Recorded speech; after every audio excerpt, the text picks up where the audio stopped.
یہ واقعہ ہے پہلے سجدے اور پہلے انکار کا۔ یہ واقعہ ہے ابلیس کی سرکشی سے انسان کی خلافت کا۔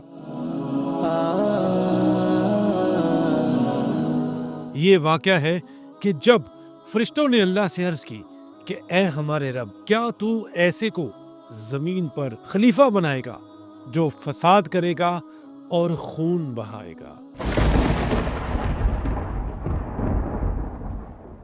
یہ سوال کائنات کے سب سے بڑے راز کو چھو رہا تھا۔ آج کی قسط میں اسی راز کو سمجھنے کی کوشش کریں گے۔ السلام علیکم، میں ہوں محمد ابرار اور آپ دیکھ رہے ہیں قصص الانبیاء۔ سب سے پہلے درود و سلام صلی اللہ علی محمد صلی اللہ علیہ وآلہ واصحابہ وبارک وسلم۔ آدم علیہ السلام کا قصہ مختلف صورتوں میں متعدد پرائے میں بیان ہوا ہے۔ حضرت آدم علیہ السلام کی تخلیق سے پہلے اللہ تعالیٰ نے فرشتوں سے کلام فرمایا اور اس واقعے کو سورہ بقرہ میں بیان کیا گیا ہے۔ جب تمہارے پروردگار نے فرشتوں سے فرمایا کہ میں زمین پر اپنا نائب بنانے والا ہوں، فرشتوں نے سوال کیا، کیا تو زمین میں ایسے کو خلیفہ بنائے گا جو فساد کرے گا اور خون بہائے گا؟ حالانکہ ہم تیری حمد و تسبیح کرتے ہیں اور تیری پاکی بیان کرتے ہیں۔ فرشتے جانتے تھے کہ انسان کو اختیار یعنی فری ول دی جائے گی اور یہی اختیار خیر اور شر کی کشمکش کو جنم دے گا۔ لیکن یہاں ایک سوال ذہن میں آتا ہے کہ یہ محض اعتراض تھا یا کوئی حقیقت کی ایک جھلک تھی؟ پہلے تو ہم یہ آسانی سے سمجھتے ہیں کہ فرشتوں نے ایسا کیوں کہا۔ اسے سمجھنے کے لیے ہمیں مختلف اسلامی کتب میں اس کی وضاحت ملتی ہے۔ تفسیر فتح عزیز میں ہے کہ حضرت ابن عباس رضی اللہ تعالیٰ عنہ فرماتے ہیں کہ پہلے زمین پر جنات کئی ہزار سال سے حکومت کرتے رہے۔ سب زمین پر قابض تھے، حیوانات نباتات سے نفع اٹھاتے اور آسمان پر آتے جاتے تھے۔ جنات نے فساد مچایا، خون ریزی شروع کی، پھر پروردگار عالم نے آسمان دنیا کے فرشتوں کو حکم دیا کہ جنوں کو زمین سے دور کرو تاکہ ان کی آلودگی سے زمین پاک ہو جائے۔ پھر فرشتوں نے اللہ کے حکم سے جنوں کو مار مار کر پہاڑوں، جنگلوں اور جزیروں میں پہنچا دیا۔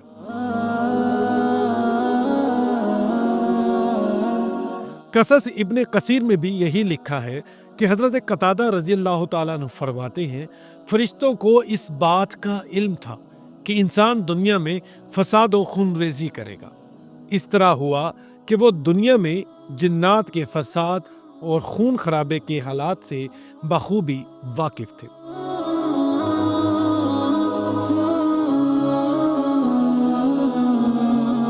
عبداللہ بن عمر فرماتے ہیں کہ جنات حضرت آدم علیہ السلام سے 2000 سال پہلے دنیا پر آباد تھے۔ جب وہ خون ریزی کرتے تو اللہ تعالیٰ ان کی سرکوبی کے لیے فرشتوں کو ہی دنیا پہ بھیجتے تھے۔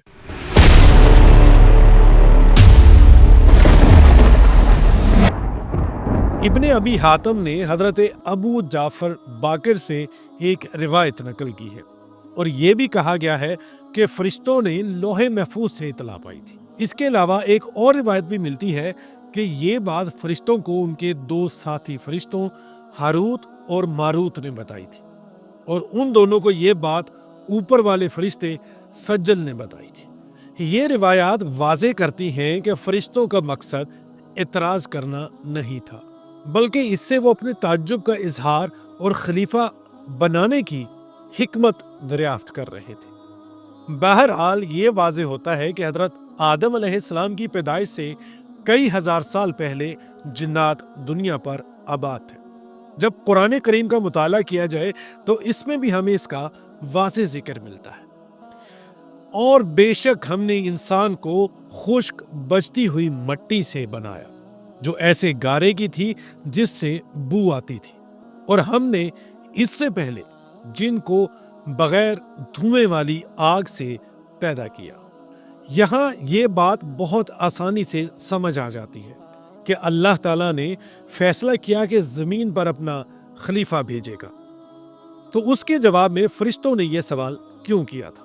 حضرت آدم علیہ السلام کا اجمالی تذکرہ قرآن کریم میں متعدد مقامات پر موجود ہے اور تفصیلی ذکر 7 سورتوں میں کیا گیا ہے، جن میں سورہ بقرہ، سورہ اعراف، سورہ حجر، سورہ بنی اسرائیل، سورہ کاف، سورہ طٰہٰ اور سورہ صاد۔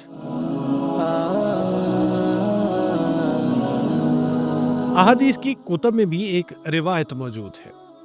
نبی کریم صلی اللہ علیہ وآلہ وسلم نے ارشاد فرمایا کہ حضرت آدم علیہ السلام کو ایک مٹھی خاک سے پیدا کیا گیا۔ یہ مٹی تمام روئے زمین سے حاصل کی گئی تھی۔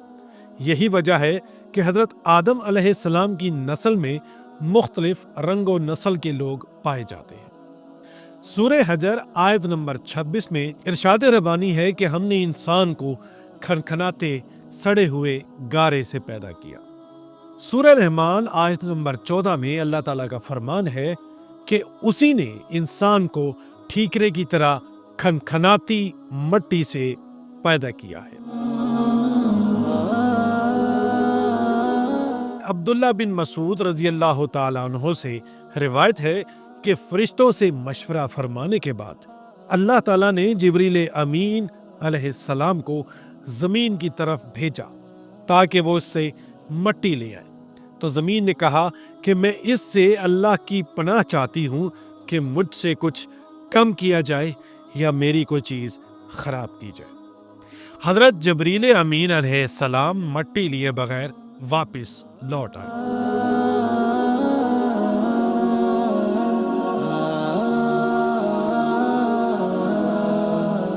اور بارگاہ رب میں عرض کی کہ اے میرے رب، زمین تیری پناہ طلب کرتی تھی تو میں نے اسے پناہ دے دی۔ پھر اللہ تعالیٰ نے حضرت میکائیل علیہ السلام کو بھیجا تو ان سے بھی زمین نے وہی کہا اور انہوں نے بھی اسے پناہ دی اور واپس لوٹ آئے اور اللہ کی بارگاہ میں عرض کی کہ اے میرے رب، زمین تیری پناہ طلب کرتی تھی تو میں نے اسے پناہ دے دی۔ اس کے بعد اللہ تعالیٰ نے اسرائیل علیہ السلام کو زمین پر بھیجا۔ زمین نے ان سے بھی پناہ طلب کی تو انہوں نے فرمایا کہ میں اس بات سے اللہ کی پناہ طلب کرتا ہوں کہ اس کا حکم نافذ کیے بغیر واپس لوٹ جاؤ۔ چنانچہ انہوں نے سطح زمین سے مٹی لی اور بارگاہ رب میں پیش کر دی۔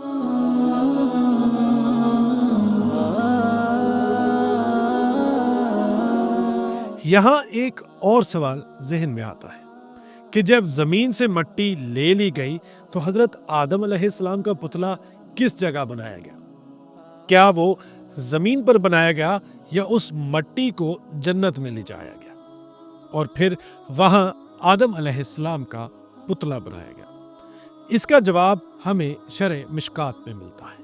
حضرت آدم علیہ السلام کی مٹی کو مکہ اور طائف کے درمیان وادی نعمان میں رکھا گیا اور مختلف مراحل سے گزرنے کے بعد جب اس مٹی میں انسانی صورت قبول کرنے کی صلاحیت پیدا ہو گئی تو اسے جنت میں لے جایا گیا، جہاں حضرت آدم علیہ السلام کی صورت بنائی گئی۔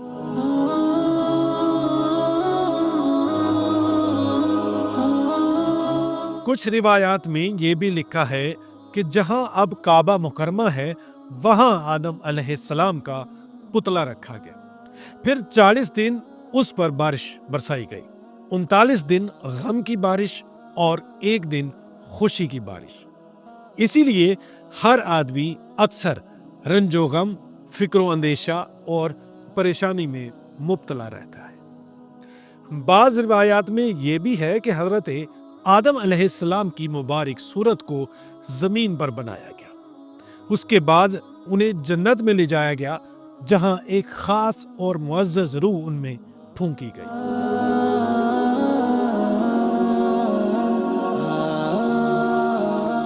حضرت آدم علیہ السلام کی صورت اور قد کے بارے میں حضرت ابو ہریرہ رضی اللہ تعالیٰ عنہ سے ایک روایت منقول ہے۔ رسول اکرم صلی اللہ علیہ وآلہ وسلم نے ارشاد فرمایا، اللہ تعالیٰ نے حضرت آدم علیہ السلام کو اپنی صورت پر پیدا فرمایا اور ان کے قد کی لمبائی 60 ہاتھ تھی۔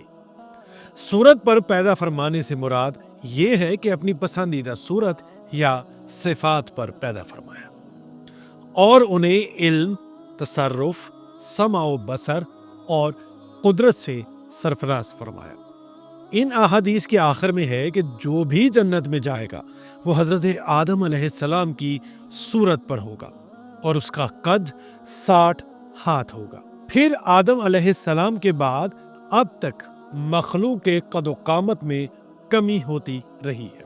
60 ہاتھ سے اگر مراد لی جائے تو آج کے دور میں یہ تقریباً 90 فٹ بنتا ہے۔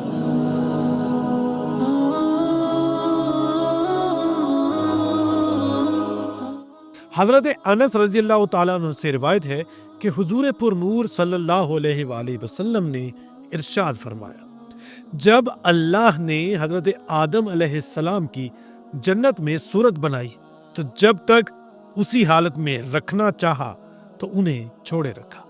ابلیس ان کے آس پاس گردش کرنے لگا، وہ دیکھتا تھا کہ یہ کیا چیز ہے، تو جب اس نے انہیں خالی پیٹ دیکھا تو سمجھ گیا یہ ایسی مخلوق پیدا کی گئی ہے جو اپنے اوپر قابو نہ رکھے گی۔ پھر جب سینہ بائیں جانب سے دیکھا تو کہنے لگا کہ یہ حجرہ بغیر دروازہ کے کیوں ہے؟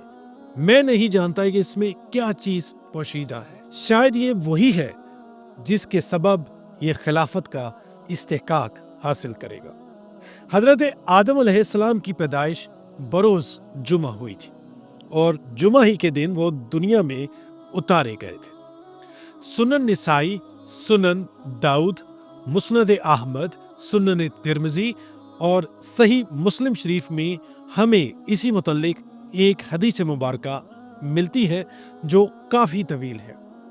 رسول اللہ صلی اللہ علیہ وآلہ وسلم نے ارشاد فرمایا، بہترین دن جس دن سورج نکلا وہ جمعہ کا دن ہے۔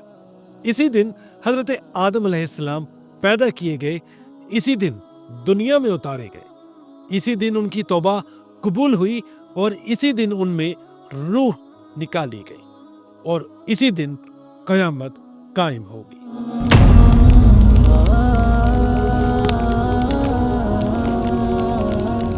اس کے علاوہ دیگر احادیث مبارکہ میں بھی یہ پتہ چلتا ہے کہ سب سے آخر میں تخلیق ہونے والی مخلوق بھی انسان ہی ہے۔ اس حوالے سے مسند احمد، مسلم اور الفتح ربانی میں حدیث مبارکہ موجود ہے۔ سیدنا ابو ہریرہ رضی اللہ تعالیٰ عنہ بیان کرتے ہیں کہ رسول اللہ صلی اللہ علیہ وآلہ وسلم نے ارشاد فرمایا، بے شک اللہ نے آدم علیہ السلام کو جمعہ کے روز عصر کے بعد پیدا کیا۔ یہ آخری مخلوق تھی جس کو جمعہ کی گھڑیوں میں سے آخری گھڑی میں پیدا کیا گیا اور آخری گھڑی عصر سے رات تک ہوتی ہے۔